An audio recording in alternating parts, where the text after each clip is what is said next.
are watching 13 News at noon. Thanks so much for joining us. I'm Felicia Lawrence here with meteorologist Sean Ash. It is a chilly morning, as he said. Some slick spots on the road, but things will turn around this weekend. It will, yes, but man, what a difference 24 hours makes. 55 yesterday. Yes. Half inch to an inch of rain. I know. And we knew it was coming, but man, it just made those wind chills that we've had so far this morning feel pretty tough here. Let's show you what's happening here. Yep, big weather whiplash had the front move through. We've had wind chills from 5 below to 5 above. We've had flurries. We've had snow showers. We're still seeing a few of those across central Indiana. We will brighten up the sky. It's going to take a little patience. Bainbridge at 15 this hour, 22 in Noblesville. You can see there the Country Club of Indy at 22 and still some leftover flurries here. However, visible satellite, look at the cloud deck starting to finally break up. So from west to east, it will gradually diminish. It's going to take longer, however, if you're in Muncie, if you're in Richmond, but eventually we will have a brighter sky. It's going to be a little deceiving, however.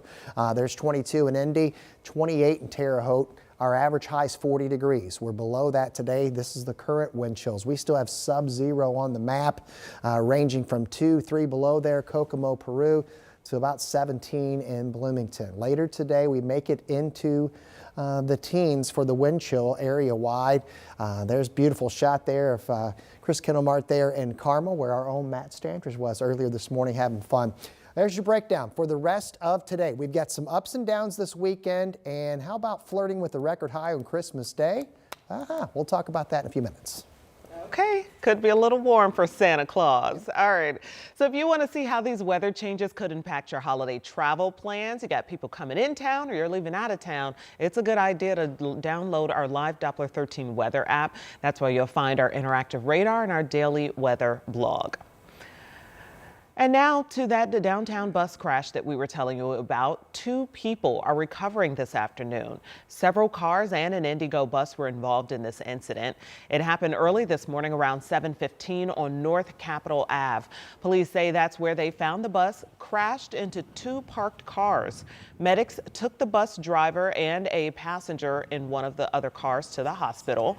At last check, they were in stable condition. Police also say the crash damaged a nearby building. 2 people are dead and multiple others hurt after a head-on collision in Monroe County. It happened just before 9 last night in Ellettsville on State Road 46 near Cypress Lane. That's just outside of Bloomington. Police tell us a Chevy going west crossed the center line and crashed into a Jeep. 2 people in the Chevy were killed and 3 people in the Jeep were taken to the hospital and are expected to be okay. The crash is still under investigation. And we now know the name of the 37-year-old man killed in a shooting on the city's west side. Police are saying they found Corey Howell shot near 465 and 38th Street around 8 last night. Howell died at the scene. Police say multiple suspects approached a car leading to a fight before shots were fired. The suspects ran off. Now police are asking anyone with info to call Crime Stoppers. And this afternoon, another group of people turned away from a naturalization ceremony here in Indy.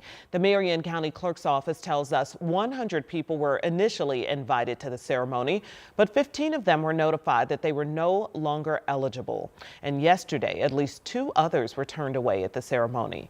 This comes as the Trump administration announced its expansion of a travel ban to include 5 more countries. So we do know one of the people turned away from the ceremony was from Niger, which is one of the new countries added to the ban list. And just last week, we saw 38 people turned away from another naturalization ceremony in Indy.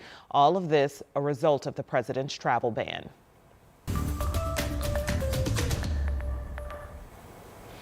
All right, now to the development of another data center, this time in Decatur Township. And like many of the other proposed data centers around the state, it is creating friction with residents.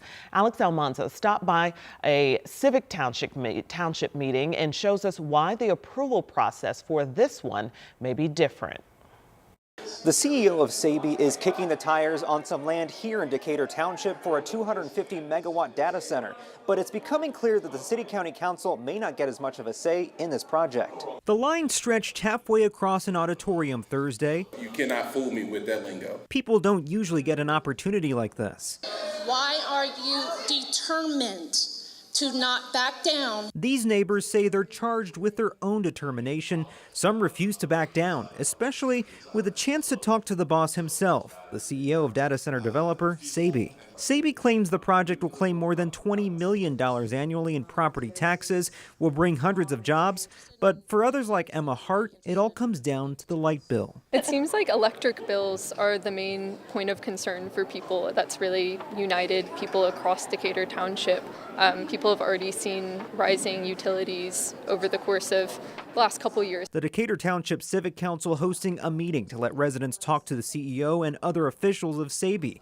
Decatur Township officials also getting a chance to weigh in. CEO John Saby says there were strong feelings. They can either believe us or not believe us, but we're trying to do the best thing for this community and for us in this project, and hopefully everybody hears that. Unlike other proposals, this project will not go to the City County Council because the land is already zoned for industrial. All the petitioner is asking for is a variance change, leaving it up to a vote on January 29th. Now, as the second meeting wraps up, this project will eventually head to the Metropolitan Development Commission and the hearing examiner. In Indianapolis, Alex Almanza, 13 News. All righty, thank you, Alex. And we are getting a peek inside the FedEx Indianapolis hub, where the holiday shipping season is in full swing. So right now, workers are sorting more than 100,000 packages every hour. They scan each parcel 3 to 4 times as they sort them. And this isn't even the busiest day yet. The 20th is expected to be the peak day for sorting and shipping, and the 23rd will be their busiest night. We ship everything from household goods to international goods to medical supplies. Every package is just as important, whether it be the holiday cheer or medical supplies. So we treat every package as it's the most important package, and it's definitely what we would call the golden package around here.